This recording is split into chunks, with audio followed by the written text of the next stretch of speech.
Ahora recibimos a Carmen Cuadrado Salinas, quien es doctora en Derecho por la Universidad de Alicante en España, donde actualmente ejerce como profesora titular de Derecho Procesal. Con Carmen estaremos conversando de la conferencia que dictará sobre la inteligencia artificial entre la promesa de objetividad y el riesgo de deshumanización de la justicia. Esta conferencia está siendo organizada por la Fundación Global Democracia y Desarrollo, FUNGLODE. Es el día de mañana, más adelante voy a dar los detalles, pero por ahora bienvenida, Carmen. Qué gusto tenerla. Muchísimas gracias, un placer estar con todos ustedes aquí. Nos acompaña Ángelo Mercedes, que está con nosotros. Bienvenida, Carmen, qué gusto tenerla por aquí. Muchísimas gracias. El tema de la inteligencia artificial es algo que ha tocado nuestras puertas durante los últimos años, vamos a decir. Y llegó como una gotita que daba de manera chiquita, pequeña, con pausa, y ahora se ha vuelto en toda una metodología, una nueva vida, una forma de ver las cosas, de optimizar el trabajo. Y a todo esto, Carmen, muchísimas personas se sienten cuestionadas, incluso hasta con miedo de perder sus trabajos. Pero cuando uno piensa en el derecho, yo soy abogada también y para mí es un gusto tenerla a usted conmigo. Cuando uno piensa en el derecho, cuando uno piensa en los procesos, cuando uno piensa en la justicia y luego mira la inteligencia artificial, a veces uno siente que son cosas que no necesariamente se unen, que pueden que estén disociadas. Y yo sé que no es necesariamente así.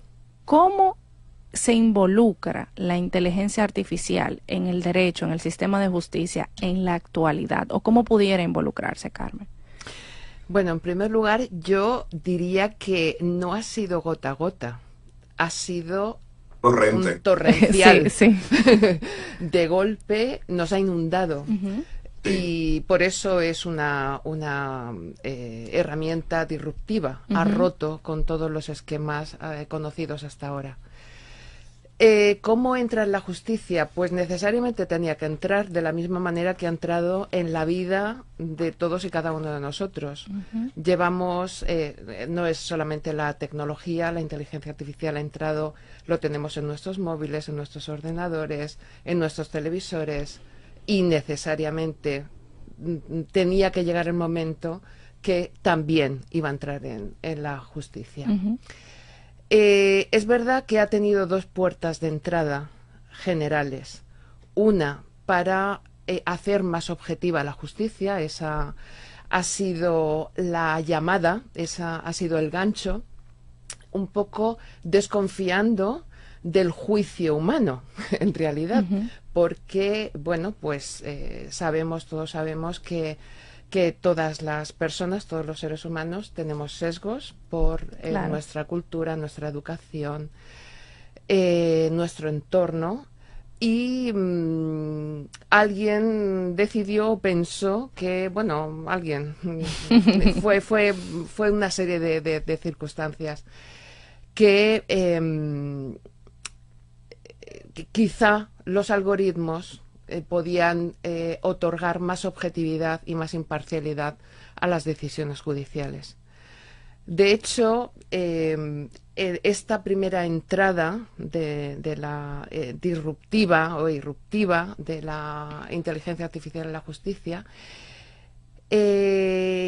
no fue por casualidad tampoco. Fue porque en los Estados Unidos especialmente, que nace ahí, esa necesidad, siguen teniendo, pero ahora menos, los jueces una muy amplia discrecionalidad a la hora de tomar decisiones. Sí. Es decir, que rozaban casi la arbitrariedad, porque no estaba regulada, no estaba limitada. Entonces se dieron cuenta que las decisiones, sobre todo a la hora de imponer las penas, eran muy dispares de unos jueces a otros por los mismos hechos, por casos muy similares. Las condenas... Se sentía como que no había una jurisprudencia, sino que correspondía al criterio de cada juez. Sí. Y las condenas podían variar por los mismos hechos entre 1 y 10 años de privación de libertad. Y las mismas condiciones. En las mismas condiciones. Wow. Entonces se quiso limitar esa discrecionalidad tan sumamente amplia a nivel normativo al principio, es decir, con normas, con reglas, con directrices, pero los jueces pues no les lo gustó, claro, se entendieron rehusaron, así, claro. y Porque entendían para que, ellos era cortarle claro, su... le estaban quitando criterio y facultades de Exactamente, decisión a sus ojos, exactamente. claro. Entonces ganaron ante la Corte Suprema esa Wow. batalla. Las normas desaparecieron y volvieron a aparecer las decisiones dispares, no Discrepantes. disparatadas, sino No, discrepantes. discrepantes. Y ahí fue donde se pensó en introducir los algoritmos como, puesto que no tenían sesgos, se pensaba, como los humanos, pues que las decisiones iban a ser más uniformes, más objetivas, más imparciales, y pues el tiempo, y no ha sido mucho, ha demostrado que no, que tienen sesgos y que las injusticias o disparidades Siguen que sucediendo. Sí, sí. ¿Y siguen sucediendo de la misma forma o se han multiplicado? Bueno, son distintas. Ok. De hecho, que son distintas porque, claro, las razones que pueda dar un juez no las puede dar Claro, el algoritmo. sí, es De cierto. forma que es cierto que lo que se ha introducido en el sistema jurídico es un actor oculto. Claro. Es como anónimo ahí. Exactamente. Esto está sucediendo ¿dónde? ¿En España? Esto está sucediendo en todo el mundo. Está sucediendo en Europa. Tenemos una norma ahora que a nivel internacional, porque no es solamente a nivel europeo, pero es un reglamento europeo, que es más conocida como la IA Act. Está en Estados Unidos, que desde luego fue el primer país en utilizar los algoritmos y en darse cuenta de lo peligrosos que eran también. No, le hago la pregunta porque aquí en República Dominicana todavía estamos debatiendo el tema de la presencialidad o no en cuanto a las audiencias. Aunque ya entiendo que es un tema superado, y podría llegar a presentarse algún que otro abogado que, bueno, redacte algún documento, o incluso algún juez. Creo que hubo un caso de un juez donde al final aparecía también el prompt de deseas que te mejore o que te hagas, ¿verdad? Con el tema de una sentencia. Pero es interesante descubrir que la inteligencia artificial no tiene necesariamente todas las respuestas, ni es una panacea universal a nuestros problemas, como mucha gente está promoviendo. Y hay eventos o situaciones especiales y áreas, como la justicia, por ejemplo, donde se amerita sí o sí el ejercicio humano. Tal vez lo que se debió de hacer, en vez de recurrir al algoritmo, sería democratizar un poquito el tema de las decisiones judiciales. Pero bueno, por ahí vamos. Quería hacer ese comentario. Por eso, Ángelo, aquí se respeta mucho a los jueces que fallan in voce. In voce quiere decir en el estrado. O sea, que no se van necesariamente a deliberar, sino que te dan la sentencia ahí mismo, te citan el derecho, aunque luego se le deforma. Pero realmente se respeta mucho por el hecho de que ya no es tan usual. O sea, no hay muchos jueces que fallan de esa manera. Porque, evidentemente, o sea, uno también tiene que calcular la cantidad de audiencia que tienen diaria y que es un trabajo. O sea, realmente es un trabajo. Yo quisiera saber, Carmen, ¿cuál es el principal riesgo, vamos a decir, de esto? Además de que hayan sentencias, me encanta su cara. Todo el que pueda ver la cara de Carmen me encanta porque dice, ella pone una cara de realmente estoy preocupada. ¿Cuáles son los principales riesgos? ¿Verdad? ¿La viste? Sí. ¿Cuáles son los principales riesgos respecto a esto? ¿O qué tan delicado sería que nos jueguen contra nosotros, que formamos parte de la sociedad, la deshumanización respecto a los procesos judiciales? A ver, yo hablaba o había comentado al principio que habían dos puertas de entrada de la inteligencia artificial en la justicia. Una era aumentar la objetividad y la imparcialidad, que hemos visto que no. La segunda ha sido la eficacia y la eficiencia, la rapidez en tomar decisiones, que la justicia sea rápida, porque los jueces, efectivamente, los juzgados, los tribunales están sobrecargados, tienen unas cantidades, una carga de trabajo que no pueden... que no corresponde al personal que tienen. Sí, exactamente. Y ahí yo diría que, bueno, relativamente, y con muchos matices, la inteligencia artificial puede asistir, pero no puede sustituir. Claro, eso dígalo otra vez mirando esa cámara, por favor, porque Sí. eso está muy interesante. Sí. Los algoritmos, la inteligencia artificial puede asistir a los jueces, puede asistir a la administración de justicia, hacerla más eficaz, hacerla más rápida, pero a nivel administrativo de tareas de gestión, pero no de decisión. Es decir, puede asistir, pero nunca debería decidir ni sustituir a un juez. Definitivamente eso es algo que, porque realmente la inteligencia artificial, trabaja en base a la información que nosotros le suplamos, de cierto modo, utiliza base de datos o que nosotros le administremos o que haya conseguido, vamos a decir, en la red. Pero es tan delicado el hecho de yo pensar que, como usted decía, por ejemplo, en los casos que mencionó en Estados Unidos, que se estaba tomando o que se toma, porque verdad es algo que se puede seguir aplicando, que se estaba tomando algo tan importante como la vida, la libertad de una persona, que es un derecho fundamental, y ponerle en manos de inteligencia artificial que no tiene el contexto completo, que no estudió el derecho, que puede basarse en base a lo que nosotros mismos le digamos y que puede estar completamente viciado. O sea, a mí me parece una completa locura. Claro, es que no es lo mismo hablar con ChatGPT o con Gemini y decirle, sí, y preguntarle, bueno, ¿qué restaurante me recomiendas para cenar esta noche? O ¿qué puedo hacer? Porque mira, tengo un problema para ir a mi trabajo, ¿qué vía más rápida debería coger? Y cosas así. No es lo mismo que decirle, bueno, a este señor o señora lo metemos en la cárcel o no. O no. Claro. Eso parece como un juego. No, efectivamente, no es un juego, no es un juego. Y bueno, yo diría más, efectivamente, como te he dicho antes, los algoritmos, la inteligencia artificial introduce un actor oculto en el proceso. El derecho se lleva mal con los actores ocultos, porque la justicia es dar razones. 100%. Y dar razones significa justificar y razonar, claro, por qué has tomado una decisión, por qué has elegido A en vez de B o C, y dar tus razones y tu justificación. Y esas razones y esa justificación está basada en la interpretación de la norma, sí, claro, en la ponderación de principios, en el caso singular que tengas enfrente y muchísimas, bueno, sobre todo respetar las garantías de un Estado de Derecho, que son las del debido proceso, el derecho de defensa, claro, poder defenderte tener acceso, claro, y conocer las razones por las cuales tú vas a ir a la cárcel o no, o vas a tener una condena de 10 años o de 5 y por qué.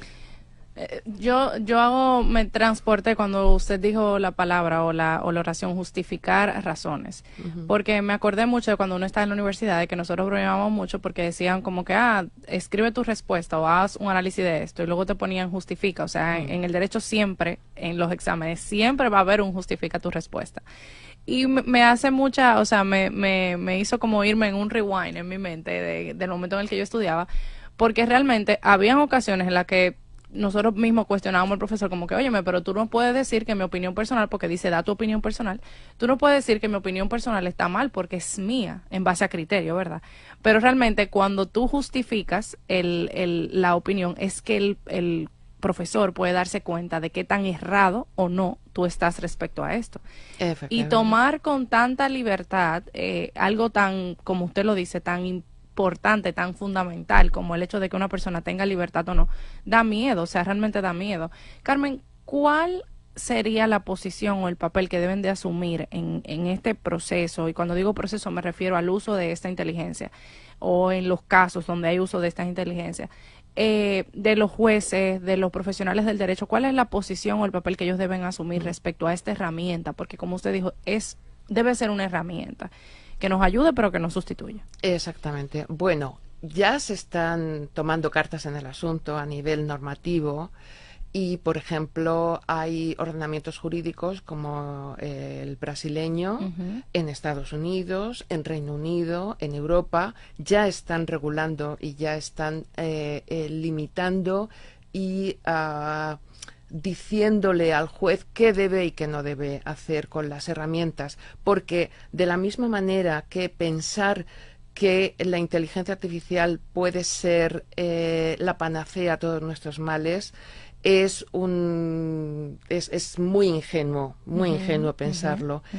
Pero pensar que no va a estar en la justicia también es muy ingenuo. Claro, claro.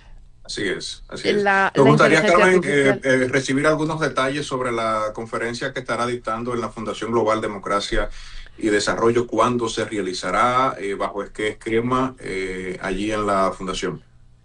Yo tengo esa información y la conferencia se va a realizar mañana, miércoles 29 de abril, a las 6:30 de la tarde, en el Salón de Eventos del Edificio Empresarial Avenida de las Carreras, en Santiago de los Caballeros. El tema es la inteligencia artificial entre la promesa de objetividad y el riesgo de deshumanización de justicia. Pues se trata de poner de manifiesto precisamente no solamente los riesgos que conlleva la utilización de la inteligencia artificial en la justicia, sino cómo puede usarse de una manera inteligente, de una manera que pueda ayudar y pueda asistir. Explicar por qué está aquí la inteligencia artificial, cómo ha llegado hasta aquí, los riesgos que ya ha puesto de manifiesto y que se ha tenido que paralizar en realidad los algoritmos en la justicia, y también cómo en distintos una comparativa entre los distintos ordenamientos jurídicos objeto de estudio, cómo lo están haciendo y qué podemos aprender de estas regulaciones que son nuevísimas, porque son del 24 al 26 de estos 2 últimos años. Es un proyecto súper nuevo, o sea, realmente, sí, solo tiene 2 años. Sí. O sea, Carmen, yo quisiera externo, o utilizo esta oportunidad para decir que esta conferencia en realidad debería de ser reproducida en universidades, en sistemas de organización judicial de nosotros, porque en realidad es un tema que nos atañe. Es un tema súper importante, es un tema que puede, tal cual usted dijo, o sea, pensar que no va a formar parte es una ilusión. Y pensar que nos va a responder a todos nuestros problemas, lo estoy diciendo yo, es una locura, para no decir que lo dijo Carmen, es una locura. Entonces, realmente, esto es un tema que debería de reproducirse, o sea, gracias a la fundación Funglode, que se está tomando la oportunidad de traer esta información nueva. Porque digo que es nueva es por tal cual usted lo dice, la normativa es 2 años, o sea, eso es nuevo, eso es nuevo. Y esta información debería de reproducirse. Pero por último, Carmen, yo quisiera que usted nos diera a todas las personas que son profesionales del derecho, de los órganos judiciales, que nos diera unas palabras respecto a cómo debería de verse el buen uso. O sea, lo mismo que usted ha dicho, pero refiriéndose a las personas que no necesariamente son jueces. Porque estos algoritmos y estas inteligencias no solamente se han suscrito a esas áreas, sino que hay muchas personas que, y lo digo porque independientemente de que uno pueda tener ayuda, el calor humano, el razonamiento humano, tal cual usted dijo, la justificación humana es necesaria. O sea, yo he visto actos, yo he visto solicitudes que se nota, o sea, que se nota que tal cual son ChatGPT. Quizás, vamos a excusarlo por el tema de la facilidad y la rapidez, por lo que decíamos ahorita, por la cantidad de trabajo que tienen los profesionales del derecho. Pero, ¿cuándo no deberíamos de hacerlo de esa forma, Carmen? ¿O en qué línea? Porque es una línea muy fina de cuando ayuda y cuando daña. Yo creo que esa sería la palabra. Mira, yo te diría una frase así como muy impactante. Pues mira la cámara otra vez. Y es que se ha pretendido, se pretende convertir a un algoritmo en un ser humano. Y a un ser humano en un algoritmo. Es decir, se le pide al juez que razone, que justifique, que se acelere, que decida, que actúe, que calcule, como si fuese un robot. Y el juez no es una persona humana, no es un robot. Tiene vulnerabilidades y sesgos, y desde luego pues todos las tenemos, pero que no podemos esperar de la justicia la perfección más absoluta o la perfección psicológica más absoluta en un juez, porque eso lo deshumanizaría. Porque al final son humanos, exacto. Efectivamente. Exacto. Y para eso están las normas, están las regulaciones, están las guías, están las directrices, están los recursos, está el Estado de Derecho, para garantizar que la norma y las garantías se van a cumplir. Los algoritmos no entienden de emociones, ni entienden de sensaciones, ni entienden cómo es la justicia humana. La justicia humana solo puede ser impartida por los humanos. Por humanos. Excelente. Bueno, pues para todos los que nos escuchan, esto va a ser mañana a las 6:30 en Santiago de los Caballeros. Van a tener a Carmen Cuadrado Salinas, quien es doctora en Derecho, hablando de la inteligencia artificial entre la promesa de objetividad y el riesgo de deshumanización de la justicia. Carmen, muchísimas gracias por estar con nosotros. Ha sido un completo placer. Muchísimas gracias. El placer ha sido mío. Y ojalá esto se reproduzca y usted pueda visitarnos en otra ocasión y que muchas personas puedan recibir este mensaje, porque definitivamente es algo que nos atañe, que nos corresponde y que puede mejorar, puede optimizar el sistema de justicia dominicano.